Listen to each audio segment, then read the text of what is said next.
Hello guys, ಸನಾತನ ಧರ್ಮದಲ್ಲಿ ಅಮಾವಾಸ್ಯೆಗೆ ವಿಶೇಷವಾದ ಮಹತ್ವವಿದೆ. ಈ ದಿನದಂದು ಜನರು ದೇವರ ಪೂಜೆಯನ್ನು ವಿಶೇಷವಾಗಿ ಮಾಡುತ್ತಾರೆ. ಜಪ ತಪಸ್ಸಿನಲ್ಲಿ ತಮ್ಮನ್ನು ತೊಡಗಿಸಿಕೊಳ್ಳುತ್ತಾರೆ.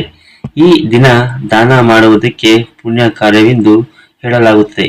ಶಾಸ್ತ್ರಗಳ ಪ್ರಕಾರ ಅಮಾವಾಸ್ಯೆಯ ದಿನದಂದು ಗಂಗಾ ಸ್ನಾನ ಮಾಡುವುದರಿಂದ ಜೀವನದ ಎಲ್ಲಾ ಪಾಪಗಳು ದೂರ ಆಗುತ್ತವೆ ಮತ್ತು ವಿಷ್ಣುವಿನ ಪ್ರಕಾರ ಅನುಗ್ರಹವನ್ನು ಪಡೆದುಕೊಳ್ಳಲು 24ರ ಆಷಾಢ ಅಮಾವಾಸ್ಯೆಯನ್ನು ಆಗಸ್ಟ್ 24ರಂದು ಆಚರಿಸಲಾಗುತ್ತದೆ.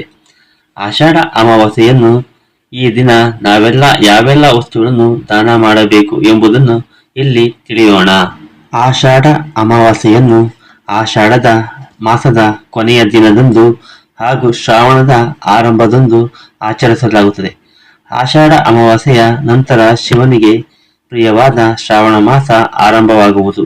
ಹಾಗಾಗಿ ನೀವು ಆಷಾಢ ಅಮಾವಾಸ್ಯೆಯ ದಿನದಂದು ಅಕ್ಕಿ, ಬಿಳಿ ಬಟ್ಟೆ, ಬಿಳಿ ಹೂವುಗಳು, ಸಕ್ಕರೆ ಮತ್ತು ತೆಂಗಿನಕಾಯಿ ಇತ್ಯಾದಿಗಳನ್ನು ದಾನ ಮಾಡಿ.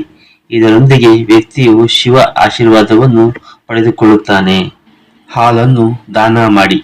ಈ ಮೇಲಿನ ವಸ್ತುಗಳನ್ನು ಹೊರತುಪಡಿಸಿ ಆಷಾಢ ಅಮಾವಾಸ್ಯೆಯ ದಿನದಂದು ಹಾಲನ್ನು ದಾನ ಮಾಡಬಹುದು. ಶಾಸ್ತ್ರಗಳ ಪ್ರಕಾರ ಹಾಲನ್ನು ದಾನ ಮಾಡುವುದರಿಂದ ಜೀವನದಲ್ಲಿ ಐಶ್ವರ್ಯ ಉಕ್ಕಿ ಬರುತ್ತದೆ. ಏಕೆಂದರೆ ಮಹಾದೇವನಿಗೆ ಹಾಲು ಅತ್ಯಂತ ಪ್ರಿಯ. ಈತನಿಗೆ ಅಭಿಷೇಕ ಮಾಡುವಾಗ ಹಾಲನ್ನು ಬಳಸಲಾಗುತ್ತದೆ. ಕಪ್ಪು ಎಳ್ಳನ್ನು ದಾನ ಮಾಡಿ. ಸನಾತನ ಧರ್ಮದಲ್ಲಿ ಅಮಾವಾಸ್ಯೆಯ ದಿನ ಕಪ್ಪು ಎಳ್ಳನ್ನು ದಾನ ಮಾಡುವುದು ಒಳ್ಳೆಯದು.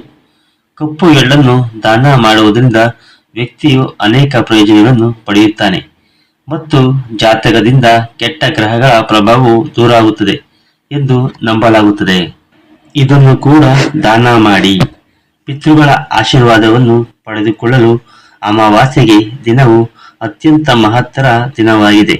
ಈ ದಿನ ಪಿತೃಗಳನ್ನು ಪೂಜಿಸುವುದು ನಮ್ಮ ಜಾತಕದಲ್ಲಿನ ಪಿತೃದೋಷವನ್ನು ದೂರ ಮಾಡುತ್ತದೆ.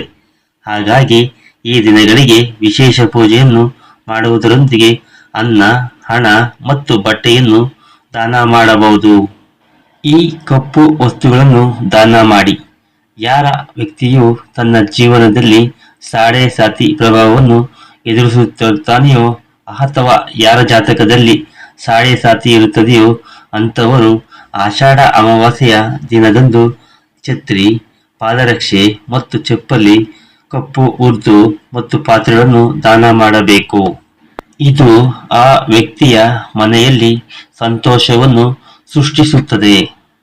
ಹಲೋ ಗಾಯ್ಸ್, ಈ ವಿಡಿಯೋ ನಿಮಗೆ ಇಷ್ಟವಾದರೆ ಸಬ್ಸ್ಕ್ರೈಬ್ ಮಾಡಿ.